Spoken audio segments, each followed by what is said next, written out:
तो दोस्तों, आपका फिल्मी चीटी चैनल पर स्वागत है। आज मैं एक्सप्लेन करने वाला हूँ 2010 में आई मूवी कार्तिक कॉलिंग कार्तिक को। ये एक रोमांटिक साइकोलॉजिकल थ्रिलर मूवी है जिसमें पहले आपको प्यार के फूल खिलते दिखेंगे और आखिर में एक भयंकर सस्पेंस खुलते दिखेगा। अब आपका ज्यादा समय बर्बाद ना करते हुए चलिए आपको सुनाता हूँ इस फिल्म की कहानी।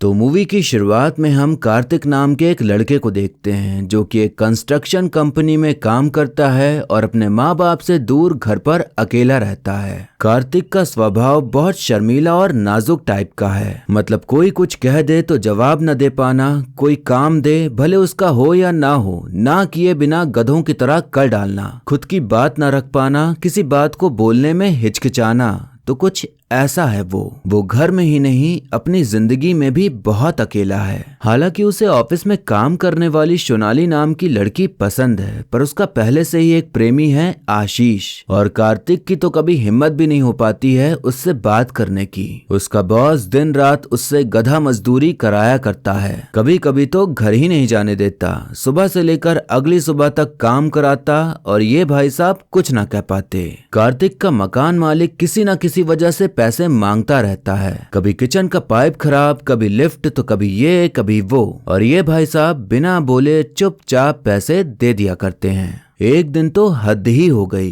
कार्तिक सुबह से लेकर अगली सुबह तक काम करके घर लौटा ही था कि बॉस फोन करके उसे और काम दे देता है। कार्तिक ना नहीं कह पाता, पर गुस्सा तो आ ही रहा था जो कि वो टेलीफोन तोड़ के निकाल देता है। अब वो एक नया टेलीफोन लेने जाता है। दुकानदार फोन दिखा ही रहा था कि तभी उसे सोनाली दिखाई पड़ती है, तो वो उसी को देखने में व्यस्त हो जाता है, पर अफसोस वो आशीष के साथ थी। कार्तिक नया फोन घर ले आता है पर कनेक्ट नहीं करता। कार्तिक श्वेता नाम की साइकाइट्रिस्ट के पास जाया करता था। दरअसल बचपन में उसका भाई कुमार उसे हर वक्त परेशान करता रहता था। मम्मी पापा भी उसे कुछ नहीं कहते थे।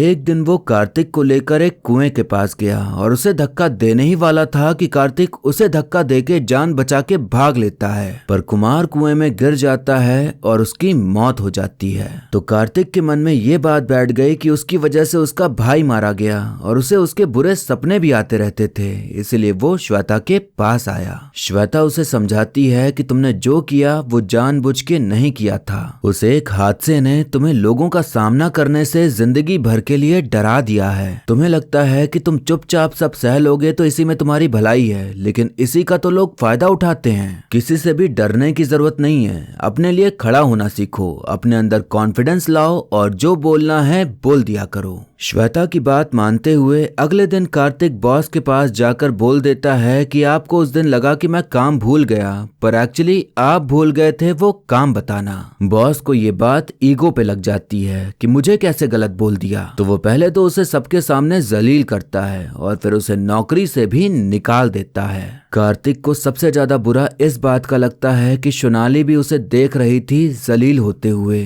कार्तिक इस ऑफिस में 4 साल से काम कर रहा था, पर सोनाली को आज जाके पता चला कि ऑफिस में ऐसा भी कोई इंसान है, क्योंकि पहले कभी उसकी नजर ही नहीं पड़ी उस पर। उदास मुंह लेकर घर आकर कार्तिक की नजर नए फोन पर पड़ती है, तो वो उसे कनेक्ट कर देता है। कार्तिक कई दिनों तक घर पर ही पड़ा रहा, कभी लेटता कभी सोता, रूबिक क्यूब सॉल्व करने की कोशिश करता और फिर पड़ा रहता। कार्तिक को एहसास होता है कि जिंदगी में कुछ खास बचा नहीं है कि जिया जाए, तो वो नींद की गोलियां खाकर मरने का फैसला करता है। वो गोलियां खाने ही वाला था कि तभी फोन की घंटी बजती है। फोन के उस साइड से एक व्यक्ति भारी आवाज में कहता है कि मैं कार्तिक हूँ। उस कार्तिक की आवाज हूबहू इस कार्तिक की तरह थी। कार्तिक 2 कहता है कि तुम खुद को मारने जा रहे थे, वो भी नींद की गोलियां खाकर। अब मरने की कोई जरूरत नहीं, मैं जो आ गया हूँ। सब बदलने वाला है कार्तिक, सब बदलने वाला है। मैं तुम्हारी जिंदगी सुधारने वाला हूँ। कार्तिक को यकीन ही नहीं होता कि भला दूसरी साइड से भी वही कैसे हो सकता है। तो कार्तिक 2 ऐसी ऐसी बातें बताता है जो कि सिर्फ कार्तिक को ही पता हो सकती थी। कार्तिक पूरी तरह घबरा जाता है और तुरंत फोन रख देता है, ये सोचकर कि कौन था ये जिसे मेरे बारे में सब कुछ पता है। अगले दिन कार्तिक टेलीफोन विभाग जाता है ये पता करने कि कल रात 5 बजे किसका फोन आया था, तो पता चलता है कि उसे किसी का भी फोन नहीं आया था। कार्तिक सुबह दोपहर शाम इंतजार करता रहता है फिर से फोन आने का, पर आता नहीं। जब रात के 5 बजते हैं तब फोन आता है और वो वही था, कार्तिक 2। कार्तिक 2 सबसे पहले यही कहता है कि पता था, तुम यकीन नहीं करोगे और टेलीफोन एक्सचेंज जाओगे। कार्तिक 2 फिर से उससे जुड़ी बातें करने लगता है, जैसे उसे कुमार भैया के सपने आते हैं। वो साइकेट्रिस्ट के पास जाता है लेकिन सुधार कुछ भी नहीं आया, बस पैसे बर्बाद कर रहा है। कार्तिक 2 कहता है, क्या तुम नहीं चाहते कि सोनाली तुम्हारी जिंदगी में आए? तुम उसे ईमेल लिखते हो लेकिन डिलीट कर देते हो। क्या इसी में खुश हो? तुम ऐसे ही जीना चाहते हो? या फिर यकीन नहीं होता कि कोई सच में तुम्हारी मदद करना चाहता है? मानो या ना मानो, लेकिन मैं तुम्हारा शुभचिंतक हूँ। तुम बस रोज मेरे फोन का इंतजार करो और धीरे धीरे तुम और मैं सब ठीक कर देंगे। तुम्हें सिर्फ मुझ पर यकीन करना होगा।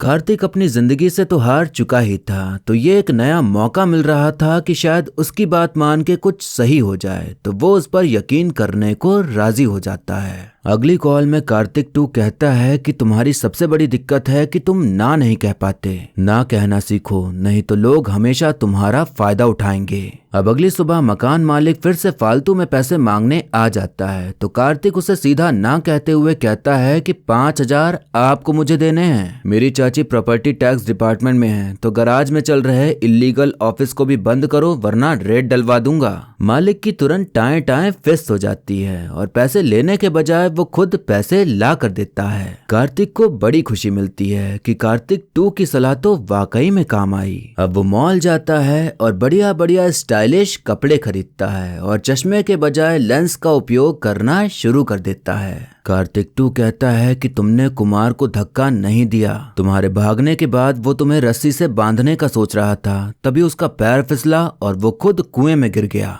जिंदगी भर तुम इस बात के लिए अपने आप को दोषी मानते आ रहे हो, जबकि तुमने कुछ किया ही नहीं। वो तुम्हें परेशान करता था और अब वक्त आ गया है उन्हें किनारे करने का जो तुम्हें अब भी परेशान करते हैं। अगले दिन कार्तिक मस्त सूट बूट पहन के अपने एक्स बॉस के कैबिन में घुसता है, तो बॉस उस पर चिल्ला उठता है कि अब नौकरी वापस नहीं मिलेगी, निकलो यहाँ से। कार्तिक कहता है कि जो जमीन तुम रतन को बेच रहे हो, अगर उन्हें पता चल गया कि वो इलीगल है तब तुम्हारा क्या होगा? बॉस तुरंत उसे बैठा लेता है। एक कंपनी के साथ डील होने वाली थी, तो कार्तिक उसकी फाइल पढ़ते हुए बताता है कि तुम्हें फायदा नहीं बल्कि 5 करोड़ का नुकसान होगा।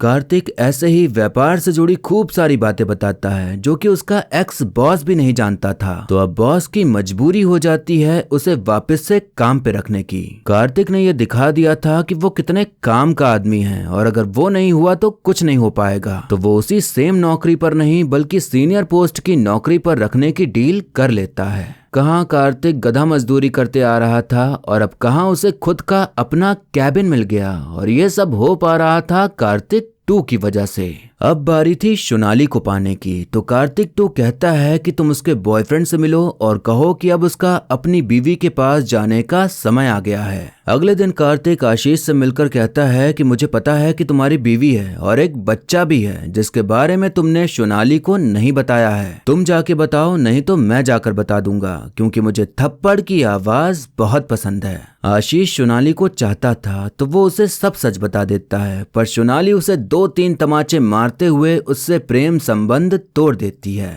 हम देखते हैं कि सोनाली उदास बैठी हुई थी, तो कार्तिक उसके पास जाकर उसे सांत्वना देने की कोशिश करता है, ये सोचकर कि कंधे का सहारा बनके उसे अपना बना लेगा, पर सोनाली ज्यादा बात किए बिना चली जाती है। अगले दिन कार्तिक मैसेज करके उसे खाने पर चलने के लिए पूछता है, तो वो मना कर देती है। अब कार्तिक अलग अलग तरीके से थोड़ा मासूम थोड़ा क्यूट बनते हुए उसे कॉफी पीने के लिए पूछता है, तो 4-5 बार ना करने के बाद आखिरकार सोनाली हाँ कर ही देती है। कार्तिक उसे कॉफी शॉप पे नहीं ले जाता बल्कि कहीं दूर पहाड़ के ऊपर पत्थर पर बैठ के दोनों कॉफी पीते हैं, जो कि कार्तिक खुद उसके लिए बना कर लाया था। कार्तिक की अच्छाई, उसका स्वभाव, बात करने के तरीके से सोनाली धीरे धीरे उसे पसंद करने लग जाती है। कार्तिक 2 कहता है कि अब कुछ ही दिनों में सोनाली तुम्हारी होगी। अब तो खुश होना कार्तिक। हमें देखने मिलता है कि कार्तिक जो रूबिक क्यूब सॉल्व करता था वो अब पूरी तरह सॉल्व बिस्तर पर पड़ा है। ये इशारा था कि अब इस सॉल्व रूबिक क्यूब की तरह उसकी जिंदगी भी सॉल्व हो गई है।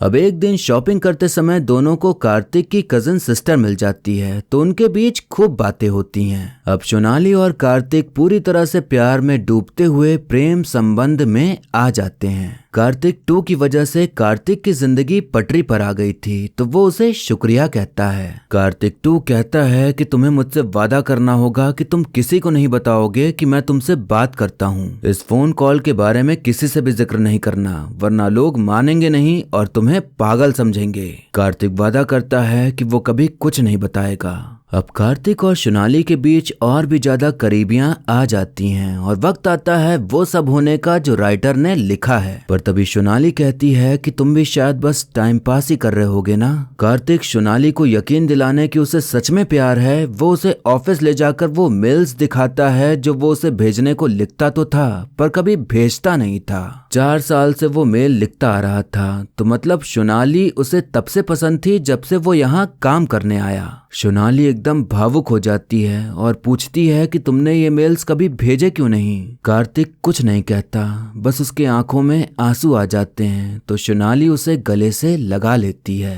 प्यार का इजहार अब दोनों तरफ से हो चुका था तो अब फाइनली उनके बीच वो सब होता है जो आपके दिमाग में चल रहा है। कार्तिक हर रोज 5 बजे कॉल अटेंड करके कार्तिक 2 से सलाह मशवरा लेता रहता था ताकि वो अपनी जिंदगी में और कामयाब हो सके और तरक्की कर सके। एक दिन सोनाली कहती है कि मैंने कई सारे लड़कों के साथ रिश्ते बनाए पर सब टूट गए। कोई गुलू गुलू करने के लिए साथ था, कोई बस टाइम पास कर रहा था, कोई तो अपनी शादी तक छुपा कर बैठा था। अब जाकर तुम मिले हो तो लग रहा है कि हाँ सच में प्यार है तो मैं इस प्यार को हमेशा के लिए चाहती हूँ। बस एक चीज करना कि कभी मुझसे कुछ भी छुपाना मत ताकि हमारे बीच उस चीज को लेकर आगे कभी टकरार ना हो और तुम्हें खो ना दूं।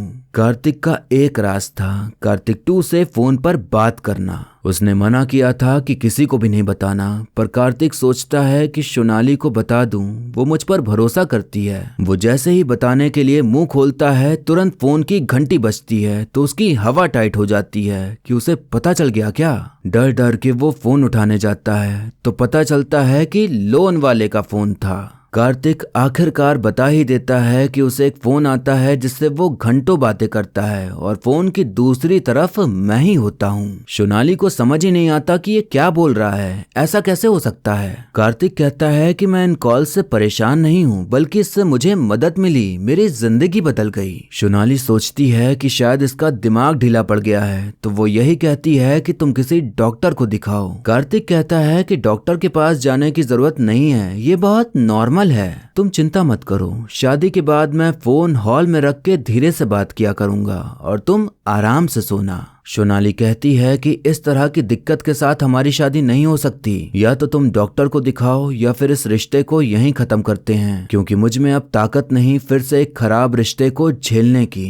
कार्तिक 2 कहता है कि मैंने कहा था मगर तुमने फिर भी बता दिया। अब सोनाली तुम्हें पागल समझ रही होगी, अब भी कुछ नहीं बिगड़ा है, तुम उसकी बात मत मानो, डॉक्टर के पास मत जाओ, उससे झूठ बोलो कि ऐसा कुछ भी नहीं है। अगले दिन कार्तिक सोनाली से कहता है कि डॉक्टर के पास जाने की कोई जरूरत नहीं है क्योंकि मैं मजाक कर रहा था। पर सोनाली तुरंत समझ जाती है कि वो झूठ बोल रहा है। सोनाली गुस्से में जाने लगती है तो इस डर के मारे कि कहीं वो उसे छोड़ ना दे कार्तिक डॉक्टर के पास जाने के लिए तैयार हो जाता है। श्वेता को सब बताने पर वो कहती है कि ये सब तुम्हारी इमेजिनेशन है, ये शायद स्किज़ोफ्रेनिया की वजह से तुम्हें भ्रम हो रहा है कि कॉल्स आते हैं पर तुम्हें कोई कॉल नहीं आता, ये सब तुम्हारे दिमाग में है।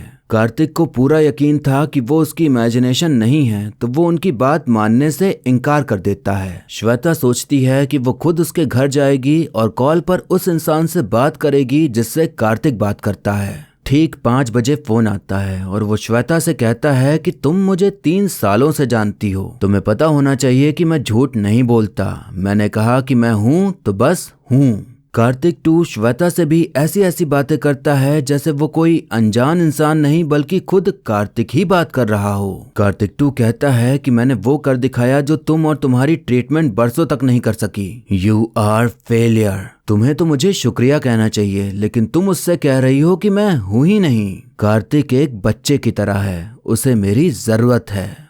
कार्तिक सोनाली को जाके बताता है कि अब तो डॉक्टर ने भी उससे बात कर ली, अब तो यकीन कर लो। सोनाली को लगता है कि कोई उसे बेवकूफ बना रहा है, तो अब वो इंतजार करती है कॉल के आने का। जब कॉल आता है तो वो उठाने नहीं देती, ये सोचकर कि 2-4 दिन बजेगा, उसके बाद वो इंसान खुद ही फोन करना छोड़ देगा। सोनाली चली जाती है, पर फोन बजते जा रहा था। कार्तिक फोन लाइन को निकाल देता है, लेकिन वो तब भी बज रहा था तो उसकी हवा निकल जाती है कि ऐसा कैसे हो सकता है। सोनाली कहती है कि ऐसे ही उसका फोन उठाना बंद कर दो, सब ठीक हो जाएगा। कार्तिक कहता है कि ठीक नहीं, सब बिगड़ जाएगा। तुम क्यों नहीं समझती कि उसके बिना मैं कुछ भी नहीं हूँ। पहले तुम मेरी तरफ देखती भी नहीं थी, क्या तुम्हें फर्क पड़ता था मैं जिंदा हूँ भी या नहीं? उसे पड़ता था। उसने सब कुछ ठीक किया, यहाँ तक कि तुम भी मेरी जिंदगी में उसी की वजह से आई, और अब तुम मुझे रोक रही हो उससे बात करने से। जो भी हो, मैं उससे बात करूंगा। सोनाली उससे नाराज होकर चुपचाप चली जाती है। कार्तिक सोचता है कि उसने सही कहा था, कोई नहीं समझेगा। कार्तिक तो कहता है कि तुमसे बहुत बड़ी गलती हो गई कार्तिक। मैंने कहा किसी से मत कहना, पर तुमने कहा। मैंने कहा डॉक्टर के पास मत जाना, पर तू तो उसे घर ले आया। और कल तो तूने सबसे बड़ी गलती कर दी, तूने मेरा फोन नहीं उठाया। मेरा फोन? तुझे मैं ऊपर पहुंचा सकता हूं तो नीचे गिरा भी सकता हूं। अब देख मैं चुटकियों में तेरी जिंदगी कैसे बर्बाद करता हूं। हमें दिखाया जाता है कि रूबिक क्यूब फिर से अनसॉल्व पड़ा हुआ है, जो कि इशारा था कि अब कार्तिक की जिंदगी ऐसे ही उथल पुथल होने वाली है। अगले दिन कार्तिक ऑफिस जाता है तो बॉस उस पर चढ़ बैठता है कि तू मुझे ब्लैकमेल करेगा मेरी बीवी को मेरे अफेयर के बारे में बता के। अब तू गया बेटा, अब तेरा करियर खत्म, निकल जा यहाँ से। कार्तिक दिमाग लगाने में भिड़ा ही होता है कि वो कॉल कार्तिक 2 ने किया होगा। तभी बॉस दोबारा आके उसका गला दबाने लगता है, क्योंकि कार्तिक ने उनके क्लाइंट को फोन करके कह दिया था कि आपको इल्लीगल जमीन बेची जा रही है, तो बॉस को 80 करोड़ का नुकसान हो गया। तभी वहाँ सोनाली आ जाती है तो वो कहती है कि कल रात तुमने मुझे फोन करके गंदी गंदी गालियां दी। मुझसे बहुत बड़ी भूल हो गई कि मैंने तुम्हें अच्छा इंसान समझा। बेचारा कार्तिक बॉस और सोनाली दोनों को समझाने की कोशिश करता है कि उसने कॉल नहीं की, पर कोई मानने को तैयार नहीं था, क्योंकि कार्तिक 2 की आवाज कार्तिक जैसी ही थी। उसे पता चलता है कि उसका बैंक अकाउंट भी खाली हो गया है। उसने किसी एनजीओ में सारे पैसे दान कर दिए, पर उसने ऐसा नहीं किया था। नौकरी गई, प्यार गया, पैसा भी गया। जो जो कार्तिक 2 ने उसे दिलाया वो सब उसने कार्तिक से छीन लिया। कार्तिक घड़ी बेचकर अंधों वाला चश्मा लेता है और रेलवे स्टेशन जाकर एक आदमी से कहता है कि मुझे किसी स्टेशन का टिकट निकाल के दो, लेकिन मुझे मत बताना कि कहाँ का है, बस प्लेटफॉर्म नंबर बता देना। कार्तिक ट्रेन में बैठ के पहुंच जाता है कोची, और स्टेशन से बाहर आते ही चश्मा लगा लेता है ताकि उसे कुछ ना पता चले कि वो कहाँ है। लोगों का सहारा लेते हुए वो एक होटल में रूम लेता है और वहीं पर अपने आप को कैद कर लेता है। उसने रूम से टीवी, फोन सब कुछ निकलवा दिया था। उसका प्लान था कि जब उसे ही नहीं पता कि वो कहाँ है तो कार्तिक 2 को क्या ही पता चलेगा। कार्तिक कई महीने वहीं रहकर गुजार देता है और चीजें काफी हद तक सुधर भी जाती हैं, क्योंकि जब फोन ही नहीं था तो उसका फोन आएगा कैसे। अब कार्तिक ने वहाँ एक कुरियर कंपनी में काम करना शुरू कर दिया था और बिल्कुल साधारण सी जिंदगी जी रहा होता है। उधर सोनाली को उसकी याद आती थी, पर उसे कुछ नहीं पता था कि वो कहाँ है। इधर कार्तिक भी कभी कभी सोचता था कि वो उसे मेल करके मैसेज भेजे, पर भेजता नहीं था। डॉक्टर श्वेता को कुछ जानकारी मिली थी जो कि कार्तिक को देना चाहती थी, तो वो सोनाली से कांटेक्ट करती हैं, पर उसे भी कुछ नहीं पता था। कार्तिक के बॉस कुछ दिनों के लिए विदेश जा रहे थे, तो वो कहते हैं कि तुम एक फोन ले लो जिससे कांटेक्ट हो सके। इतने महीनों से वो फोन से दूर था, मोबाइल वो रखता नहीं था, तो टेलीफोन कनेक्शन ही लगाने का सोचता है। वो दुकान जाके वही सेम टेलीफोन लेता है जो उसके पास पहले था। वो अपना नंबर खुद भी नहीं देखता ताकि कार्तिक 2 उसे कॉल ना कर दे। कार्तिक फोन का कनेक्शन लगा तो देता है, पर उसे डर था कि कहीं उसका कॉल ना आ जाए, तो इसके चक्कर में वो रात भर जागता है। सुबह के 5 बज जाते हैं पर कोई कॉल नहीं आता, तो कार्तिक को बड़ी खुशी होती है कि चलो बला टली। वो ऑफिस जाकर सोनाली को मेल कर देता है कि अब सब सही हो गया है। अब सोनाली श्वेता से मिलती है ये बताने के लिए कि कार्तिक का मैसेज आया था। श्वेता उससे पूछती है कि कार्तिक का कोई भाई था क्या, तो सोनाली कहती है कि नहीं तो, मेरी उसकी बहन से बहुत सारी बातें हुई पर उन्होंने किसी भाई का कोई जिक्र नहीं किया, बल्कि यही कहा कि कार्तिक एक लौता लड़का है। श्वेता कहती है कि मेरा शक सही निकला, वो बचपन से ही डिस्टर्ब है। कार्तिक को लगता था कि उसका कोई भाई है जो उसे परेशान करता है और खुद को उसकी मौत का दोषी मानकर वो मेरे पास आता था इलाज के लिए। लेकिन बात यह है कि उसका भाई असल में है ही नहीं। यहाँ हमें देखने मिलता है कि बचपन में उसे ऐसा लगता था कि उसका भाई उसे परेशान करता है, पर कोई था ही नहीं। माँ बाप इसीलिए कुछ नहीं कह पाते थे क्योंकि उन्हें समझ ही नहीं आता था कि उनका बच्चा किसकी बात कर रहा है। कार्तिक को स्किज़ोफ्रेनिया है, इसी के चलते उसको अपना एक भाई इमेजिन होता था जो कि सिर्फ उसे दिखता और किसी को नहीं। जो कार्तिक उसे फोन करता है वो भी उसके दिमाग की उपज है। वो सोनाली को मैगजीन में छपा उसी फोन का विज्ञापन दिखाती है जो कार्तिक इस्तेमाल करता था। अब यहाँ पर राज खुलना शुरू होता है कि फोन कॉल का चक्कर क्या है। उस फोन में एक फीचर था कि आप अपनी आवाज रिकॉर्ड करके खुद के लिए एक वॉइस मैसेज रिमाइंडर के तौर पर लगा सकते हैं। कार्तिक जब फोन खरीद रहा था तो दुकानदार फोन के सारे फीचर्स बता रहा था, पर उस वक्त कार्तिक की नजर सोनाली पर थी। कान तो खुले ही थे, बस ध्यान कहीं और था। दुकानदार ने बताया था कि 0026 डायल करके आप अपनी आवाज रिकॉर्ड करके उसे किसी भी टाइम के लिए अलार्म जैसा सेट कर सकते हैं। अगर कनेक्शन कट भी होगा तो भी ये रिमाइंडर बजेगा। तो यहाँ समझ आता है कि कार्तिक 2 बनकर खुद ही पहले अपनी आवाज रिकॉर्ड करता, उसे सुबह 5 बजे के लिए सेट करता, फिर सो जाता और जब फोन बजता तो उसे कुछ नहीं याद रहता कि उसी ने अपनी आवाज रिकॉर्ड करी थी। उसके अंदर 2 पर्सनालिटीज बन चुकी थीं। एक बहुत समझदार और शातिर जो कि कार्तिक 2 बनकर उसे दिशा दिखा रहा है कामयाब होने की, और एक कार्तिक जो बहुत शर्मीला और नाजुक है। श्वेता बताती है कि हमारा दिमाग बहुत अनोखा है। जो हम याद रखना चाहते हैं, जिसके बारे में हम सोचते हैं, जिसके बारे में हम बात करते हैं, वो सब हमारे दिमाग के एक हिस्से कॉन्शियस माइंड में सेव होता है। लेकिन वो छोटी छोटी बातें जिन पर हम ध्यान नहीं दे पाते, वो सब कुछ जिसे हम देखते हैं, सुनते हैं पर याद नहीं रख पाते, उसे हमारा दिमाग एक अलग हिस्से में स्टोर करता है, सबकॉन्शियस माइंड में। सबकॉन्शियस माइंड बहुत ही अलग तरह का है। उसमें सारी बातें कहीं छुपी होती हैं। उसे सब पता होता है कि हम कैसे सोचते हैं, क्या सवाल पूछेंगे, हमारे सबसे पर्सनल सवाल कौन से हैं, हमारे राज क्या हैं, क्योंकि कॉन्शियस और सबकॉन्शियस माइंड दोनों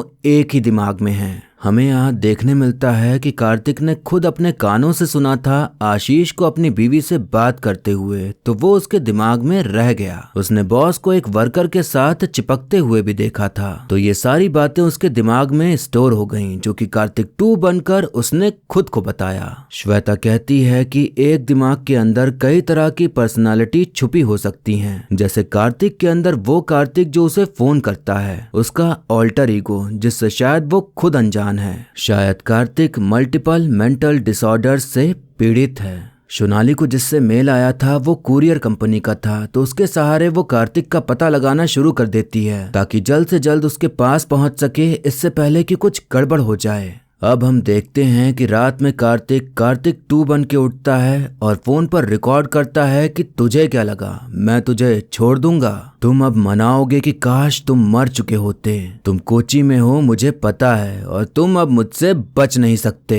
इतना रिकॉर्ड करके वो फिर सो जाता है। 5 बजते ही वो रिमाइंडर बजता है जो कि कार्तिक के लिए कॉल की तरह था। वो कॉल उठाता है तो उसे वही सब सुनाई देता है जो उसने खुद रिकॉर्ड किया था। तो वो एकदम घबरा जाता है कि अब मेरा क्या होगा, इसे तो पता चल गया कि मैं कहाँ हूँ। कार्तिक सोचता है कि अब उसकी जिंदगी खत्म हो चुकी है। इससे पहले कि कार्तिक 2 उसकी जिंदगी और नरक बनाए, वो खुद को ही खत्म कर ले तो सही रहेगा। वो नींद की गोलियां खाते हुए मौत के आने का इंतजार करने लगता है, पर रूम के बाहर सोनाली पहुंच चुकी थी, लेकिन कार्तिक तब तक बेहोश हो जाता है।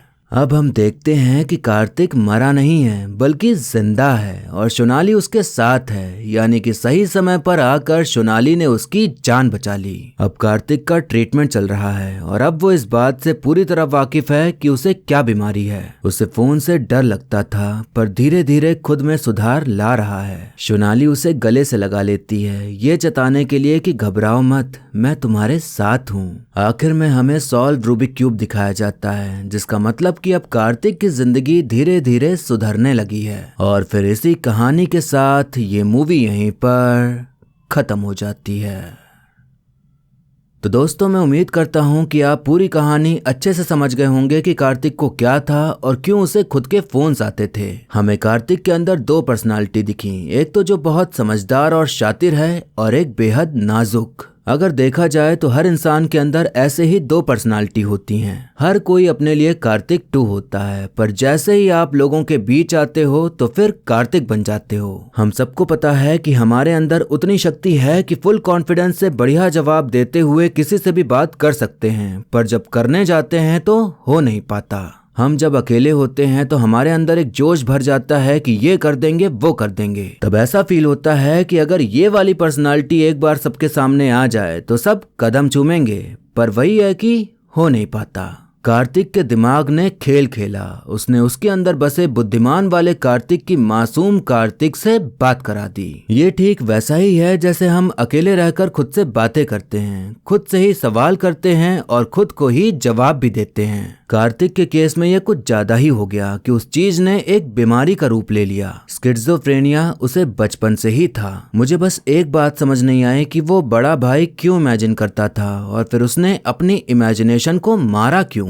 क्या वजह थी कि उसने उस इमेजिनेशन को जन्म दिया और फिर क्या वजह थी कि उसे मार भी दिया, ये हमें साफ तौर पर पता नहीं चल पाया। बचपन में उसके माँ बाप ने भी ज्यादा ध्यान नहीं दिया, क्योंकि अक्सर बच्चे एक इमेजिनरी दोस्त टाइप बना लेते हैं खुद से बतियाने के लिए। लोअर मिडिल क्लास फैमिली के लिए ये सब चीजें मायने नहीं रखती और इतनी जानकारी नहीं होती कि ऐसी भी कोई बीमारी होती है। साइकाइट्रिस्ट काफी ज्यादा पैसे चार्ज करते हैं तो अफोर्डेबल नहीं हो पाता इलाज कराना, क्योंकि ट्रीटमेंट महीनों सालों तक चल सकता है इस तरह की बीमारियों का। लेकिन अगर ध्यान दिया गया होता तो कार्तिक पहले ही ठीक हो चुका होता। बरोट हाउस मूवी में हमने देखा कि बच्चे को स्किज़ोफ्रेनिया था, जिसके कारण वो खूनी बन गया। तो इस मूवी में काफी अलग तरह से इस बीमारी को दिखाया गया है, जहां मेन किरदार खूनी नहीं बना बल्कि अपने आप को और बेहतर बना रहा था। पर जब चीजें बिगड़ी तो वो इमेजिनेशन ही उसका दुश्मन बन गया। यहाँ कोई साइको सीरियल किलर नहीं बना कि मकान मालिक परेशान कर रहा है तो उसे मार दिया, बॉस परेशान कर रहा है उसे मार दिया, जिसको प्रेमिका बनाना है उसके बॉयफ्रेंड को मार दिया। ऐसा कुछ भी देखने को नहीं मिला, बल्कि काफी नॉर्मल तरीके से दिखाया गया। आखिर में ये भी दिखाया गया कि उसकी ट्रीटमेंट चलने लगी और वो धीरे धीरे ठीक हो रहा है। सबसे अच्छी बात ये लगी कि जो भी हुआ पर सोनाली ने उसका साथ नहीं छोड़ा। फिल्म में किसी भी प्रकार का जवानी भड़काने वाला सीन नहीं है, पर दोनों के बीच में प्रेम संबंध बहुत अच्छे से दिखाया गया। कार्तिक का अता पता नहीं था, फिर भी सोनाली के दिमाग में वही था। केयर करना, मुसीबत में साथ रहना, यही तो होता है प्यार, जो कि इसे अच्छे से इस फिल्म में प्रस्तुत किया गया, जिसकी वजह से फिल्म की एंडिंग काफी सुखद बन पाई। इस फिल्म के लगभग सभी गाने बढ़िया हैं, तो मौका मिले तो सुनिएगा जरूर अगर नहीं सुना है तो। अब एक्टिंग की बात करें तो फरहान अख्तर ने काफी जबरदस्त काम किया है। पहले एक शर्मीला नाजुक सा कार्तिक और फिर एकदम कॉन्फिडेंस से भरा पॉजिटिव एटीट्यूड के साथ रहने वाला कार्तिक, दोनों ही किरदार काफी अच्छे से निभाया। डर, घबराहट, गुस्सा, प्यार, सारे इमोशंस हमें उनकी एक्टिंग के जरिए फील होते हैं। इसमें कोई दो राय नहीं कि वो एक बढ़िया कलाकार हैं। दीपिका पादुकोण और शेफाली शाह का भी काम अच्छा रहा। इस मूवी से मैंने एक बात सीखी है कि अगर आपको जिंदगी में कामयाब होना है तो दुनिया का कोई भी आदमी आपकी मदद नहीं कर सकता। आपको खुद ही अपने आप को मोटिवेट करना है, खुद ही खुद में कॉन्फिडेंस लाना है। आपके अंदर ही वो ताकत छुपी हुई है जिससे आप कामयाबी की ऊंचाई पर खड़े हो सकते हैं। बस आपको उस ताकत को बाहर लाना है, उसे पहचानना है और उसका इस्तेमाल करना सीखना है। अगर आपको किसी को मूवी रिकमेंड करनी है तो ये वाली कर दीजिए। जब वो इंसान इस मूवी को देखेगा तो पक्का आपका उसके सामने भौकाल बन जाएगा कि कितनी बढ़िया मूवी सजेस्ट की है। हाँ, बस ये है कि सामने वाले को अच्छी मूवीज देखने का शौक हो तो ही उसे ये मूवी पसंद आएगी। अब वीडियो यहीं पर खत्म होता है, लेकिन जाने से पहले आप मुझे बताइए कि इस फिल्म की कहानी और मेरा एक्सप्लेन करना कैसा लगा। जिन लोगों ने अभी तक सब्सक्राइब नहीं करा हुआ है, कृपया करके चैनल को सब्सक्राइब करके अपना सपोर्ट दिखाइए। लाइक और कमेंट करके भी इस चैनल को आगे बढ़ाने के लिए आप अपना योगदान दे सकते हैं। बाकी मिलते हैं अब अगली वीडियो में, तब तक के लिए टाटा, बाय बाय और नमस्ते।